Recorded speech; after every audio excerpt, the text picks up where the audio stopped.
ನನ್ನ ವಿಡಿಯೋಗೆ ಕೆಲವೊಂದು ಕಮೆಂಟ್ ಬಂದಿರುವಂಥದ್ದು, ಬುಕ್ ಎಲ್ಲಿ ಸಿಗುತ್ತೆ, ರೇಟ್ ಎಷ್ಟು, ಪ್ಲೀಸ್ ತಿಳಿಸಿ, I am from Mysuru sir, ನನಗೆ ಈ ಬುಕ್ ಬೇಕು ಅಂತ. ಸ್ನೇಹಿತರೆ, ವಿಡಿಯೋಗೆ ಸ್ವಾಗತ. ಈ ಒಂದು ವಿಡಿಯೋದಲ್ಲಿ ನಾವು ಈ ಒಂದು ಕಾಯಿನ್ ಬುಕ್ನ ಯೂಸಸ್ ಏನು, ಅದನ್ನು ಬೈ ಮಾಡೋದು ಹೇಗೆ, ಮತ್ತು ಯಾವ ಒಂದು ಕಾಯಿನ್ ಬುಕ್ಕು ಬೆಸ್ಟ್, ಇದನ್ನ ನಿಮಗೆ ಲೈವ್ ಎಕ್ಸಾಂಪಲ್ ಮೂಲಕ ತಿಳಿಸ್ಕೊಂಡು ಕೊಡ್ತೇನೆ. ಸೊ ಅದಕ್ಕಿಂತ ಮುಂಚೆ ನೀವು ನಮ್ಮ ಚಾನಲ್ಗೆ ಫಸ್ಟ್ ಟೈಮ್ ಬರ್ತಾ ಇದ್ದರೆ ಚಾನಲ್ನ ಸಬ್ಸ್ಕ್ರೈಬ್ ಮಾಡಿಕೊಂಡು ಸಪೋರ್ಟ್ ಮಾಡಿ. ವಿಡಿಯೋ ಇಷ್ಟ ಆದರೆ ಲೈಕ್ ಮಾಡಿ. ಅದೇ ರೀತಿ ಈ ಒಂದು ಪ್ರಾಡಕ್ಟ್ನ ಬೇಕು ಅಂದರೆ ಪ್ರಾಡಕ್ಟ್ ಲಿಂಕಲ್ಲಿ ಅಟ್ಯಾಚ್ ಮಾಡಿರ್ತೀನಿ, ಅಥವಾ ಡಿಸ್ಕ್ರಿಪ್ಷನಲ್ಲಿ ಕೂಡ ಇದರ ಲಿಂಕನ್ನು ಕೊಟ್ಟಿರ್ತೇನೆ, ಬೈ ಮಾಡಬಹುದು. ತುಂಬ ಯೂಸ್ಫುಲ್ ಇದೆ. ಯಾರ ಹತ್ರ ಓಲ್ಡ್ ಕಾಯಿನ್ಸ್ ಇದ್ದಾವೆ ಅಥವಾ ಓಲ್ಡ್ ಕಾಯಿನ್ಸ್ ಬಗ್ಗೆ ತಿಳ್ಕೊಳ್ಬೇಕು ಅಂತ ಇರೋರಿಗೆ ಈ ಒಂದು ಬುಕ್ಕು ತುಂಬ ಯೂಸ್ ಆಗುತ್ತೆ. ನೀವು ಈ ಒಂದು ವಿಡಿಯೋದಲ್ಲಿ ಏನು ನೋಡ್ತಾ ಇದ್ದೀರಾ, ಇದನ್ನ ಸಾಯಿನಾಥ್ ರೆಡ್ಡಪ್ಪ ಅವರು ಬರೆದಿರುವಂಥದ್ದು. ಈ ಒಂದು ಬುಕ್ಕನ್ನು 11th ಎಡಿಷನ್ ಅಂದರೆ ಲೇಟೆಸ್ಟ್ ಎಡಿಷನ್ ಇದು ನೋಡ್ಬೋದು. 2024-25 ಎಡಿಷನ್ ಇದು.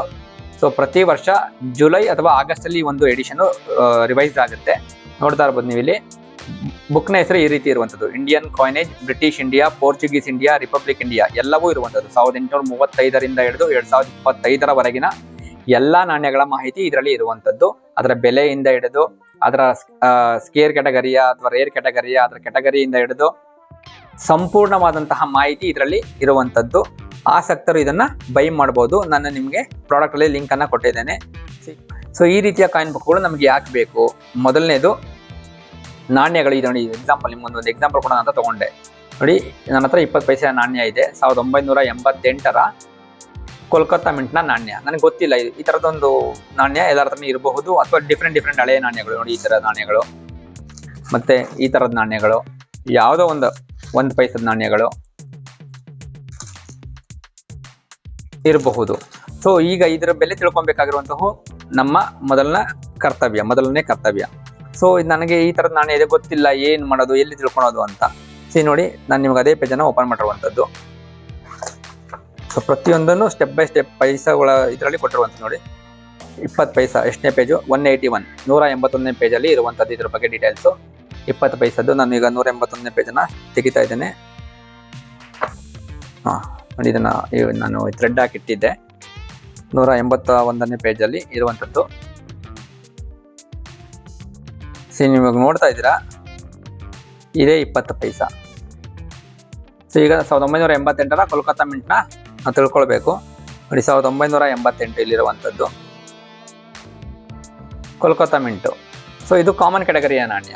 ಸೊ ಹಂಗಾಗಿ ನಾವು ಈ ನಾಣ್ಯದ ಬಗ್ಗೆ ತಲೆ ಕೆಡಿಸ್ಕೊಳ್ಳೋ ಅವಶ್ಯಕತೆನೇ ಇಲ್ಲ, ಅಥವಾ ಈ ಥರದ ನಾಣ್ಯಗಳನ್ನ ನಾನು ಕಾಯಿನ್ ಎಕ್ಸಿಬಿಷನ್ ತೊಗೊಂಡೋಗಿ ಅಲ್ಲಿಂದ ಮತ್ತೆ ಬರೀಗೆ ವಾಪಸ್ ಬರುವಂಥ ಅವಶ್ಯಕತೆನೂ ಇಲ್ಲ. ಅದೇ ನೋಡಿ, ಇದರಲ್ಲಿ ಇಲ್ಲೊಂದು ನಾಣ್ಯ ಇರುವಂಥದ್ದು. ನೋಡಿ, 1997 ನಾಣ್ಯ. ಅದೇ 20 ಪೈಸೆಯ 1997 ಅಂತ ಇರಬೇಕು. ಸಿಂಗಲ್ ಮಿಂಟ್ನ ನಾಣ್ಯ, ಹೈದರಾಬಾದ್ ಮಿಂಟ್ನ ನಾಣ್ಯ, ಅಥವಾ 96 ಸಹ. ಇವೆಲ್ಲ ನೋಡಿ, ಸ್ಕೇರ್ ಕ್ಯಾಟಗರಿ. SS ಅಂದರೆ ಸ್ಕೇರ್, S ಅಂದರೆ ಸ್ಕೇರ್, R ಅಂದರೆ ರೇರ್. ಈ ಸ್ಕೇರ್ ಕ್ಯಾಟಗರಿ ಮತ್ತೆ ರೇರ್ ಕ್ಯಾಟಗರಿ ಇತ್ತು ಅಂದ್ರೆ ನೀವು ಈಸಿಯಾಗಿ ಎಕ್ಸಿಬಿಷನ್ಗಳಲ್ಲಿ ಸೇಲ್ ಮಾಡ್ಬೋದು. ನಿಮ್ಮ ನಾಣ್ಯಗಳಿಗೆ ಹೆಚ್ಚಿನ ಬೆಲೆ ಇದ್ದೇ ಇರುತ್ತೆ. ನೋಡ್ಬೋದು, UNC ಕಂಡೀಷನ್ ಏನಾದ್ರು 1997 ಅಂತ ಇದ್ದಿದ್ರೆ ಅದಕ್ಕೆ ಸುಮಾರು 200 ರೂಪಾಯಿಂದ 550 ರೂಪಾಯಿ ಅಷ್ಟು ಬೆಲೆ ಖಂಡಿತವಾಗಿಯೂ ಇರ್ತಾ ಇತ್ತು. ರೇರ್ ಕ್ಯಾಟಗರಿ ನಾಣ್ಯಗಳು ಕಣ್ಣು ಮುಚ್ಕೊಂಡು ಕಾಯಿನ್ ಎಕ್ಸಿಬಿಷನ್ಗಳಲ್ಲಿ ಸೇಲ್ ಆಗುತ್ತೆ. ಅದೇ ನೀವು ಒಂದು ಸಾಮಾನ್ಯವಾದ ನಾಣ್ಯ ಕೈಲಿಟ್ಕೊಂಡು ನನ್ನ ಹತ್ರ ಇದೆ ಅಂತ ಅನ್ಕೊಂಡಿದ್ರೆ ಅದು ನಿಮಗೆ ಯಾವತ್ತೂ ಕೂಡ ಆ ನಾಣ್ಯ ನೀವು ಮಾರಕ್ಕೂ ಆಗೋದಿಲ್ಲ, ಅದ್ರ ಬೆಲೆ ನಿಮ್ಗೆ ಗೊತ್ತೂ ಆಗೋದಿಲ್ಲ. ಮಾರಬೇಕು ಅಥವಾ ನಾವು ಅದ್ರ ಬಗ್ಗೆ ತಿಳ್ಕೊಬೇಕು ಅನ್ನೋ ಉದ್ದೇಶ ಇರೋರು ಈ ರೀತಿಯ ನೋಡಿ, ಇದರಲ್ಲಿ ಪ್ರತಿಯೊಂದು ಇರುವಂಥದ್ದು, ಎಲ್ಲ ನಾಣ್ಯಗಳ ಡೀಟೇಲ್ಸ್ ಕ್ಲಿಯರ್ ಆಗಿರುವಂಥದ್ದು. ಸಿಲ್ವರ್ ಕಾಯಿನ್ಗಳು, ಹಳೆಯ ನಾಣ್ಯಗಳು ನೋಡಿ, ಎಲ್ಲ ನಾಣ್ಯಗಳ ಬೆಲೆ ಸಮೇತ, ಮಿಂಟ್ ಮಾರ್ಕ್ ಸಮೇತ ಇರುವಂಥದ್ದು. ಮಿಂಟ್ ಮಾರ್ಕ್ ಅಂದ್ರೆ ಏನು ನಮ್ಗೆ ಗೊತ್ತಿಲ್ಲ, ಇದ್ರಲ್ಲಿ ಮಿಂಟ್ ಮಾರ್ಕ್ ಎಲ್ಲ ಹೇಳಿದಾರಲ್ಲ, ಮಿಂಟ್ ಮಾರ್ಕ್ ಅಂದ್ರೆ ಏನು ಅಂತ ಗೊತ್ತಿಲ್ಲ ಅನ್ನೋರು ನನ್ನ ಒಂದು ಚಾನಲ್ನಲ್ಲಿ ಮಿಂಟ್ ಮಾರ್ಕ್ಗಳ ಬಗ್ಗೆ ಒಂದು 4 ನಿಮಿಷದ ವಿಡಿಯೋ ಇರುವಂಥದ್ದು. ಅದನ್ನು ನೀವು ತಿಳ್ಕೊಂಡ್ರೆ ಎಲ್ಲ ನಾಣ್ಯಗಳ ಬಗ್ಗೆ ನಿಮ್ಗೆ ಅರ್ಥ ಆಗ್ಬಿಡುತ್ತೆ. 4 ಮಿಂಟ್ಗಳಿರುವಂಥದ್ದು ಭಾರತದಲ್ಲಿ: ಬಾಂಬೆ, ಕೋಲ್ಕತ್ತಾ, ನೋಯ್ಡಾ, ಹೈದರಾಬಾದ್. ಇದರ ಮಿಂಟ್ ಮಾರ್ಕ್ ಏನು ನೋಡಿ, ಇಲ್ಲಿ ಬಾಂಬೆ ಅಂತ ಕೊಟ್ಟಿದ್ದಾರೆ. ಮಿಂಟ್ ಮಾರ್ಕ್ ಗೊತ್ತಿಲ್ಲ ನಿಮಗೆ. ಬಾಂಬೆ ಅಂದ್ರೆ ಡೈಮಂಡ್ ಶೇಪ್, ಕೋಲ್ಕತ್ತಾ ಅಂದ್ರೆ ಏನು, ಖಾಲಿ ಇರುತ್ತೆ. ಹೈದರಾಬಾದ್ ಅಂದ್ರೆ ಏನು, ಸ್ಟಾರ್ ಮಿಂಟ್ ಮಾರ್ಕ್ ಇರುತ್ತೆ. ಡಾಟ್ ಅಂದ್ರೆ ಏನು, ನೋಯ್ಡಾ. ಇದೆಲ್ಲ ನಾನು ನಿಮ್ಗೆ ಕ್ಲಿಯರ್ ಆಗಿ ಹೇಳಿದ್ದೀನಿ, ಬರೀ 4 ನಿಮಿಷ. ಒಂದ್ಸತಿ ಅರ್ಥ ಮಾಡ್ಕೊಂಡ್ಬಿಟ್ರೆ ಈ ಎಲ್ಲಾ ಹಳೆಯ ನಾಣ್ಯಗಳಿರುವಂತಹ ಮಿಂಟ್ಗಳನ್ನ ನೀವು ಈಸಿಯಾಗಿ ಅರ್ಥ ಮಾಡ್ಕೊಬಹುದು. ನೋಡಿ, ಪ್ರತಿಯೊಂದು ಇರುವಂತದ್ದು. ಇತ್ತೀಚೆಗೆ ಬಂದಿರುವಂತಹ 10 ರೂಪಾಯಿ ನಾಣ್ಯಗಳು, ಅದರ ಡೀಟೇಲ್ಸ್ ಎಲ್ಲವೂ ಇರುವಂತದ್ದು.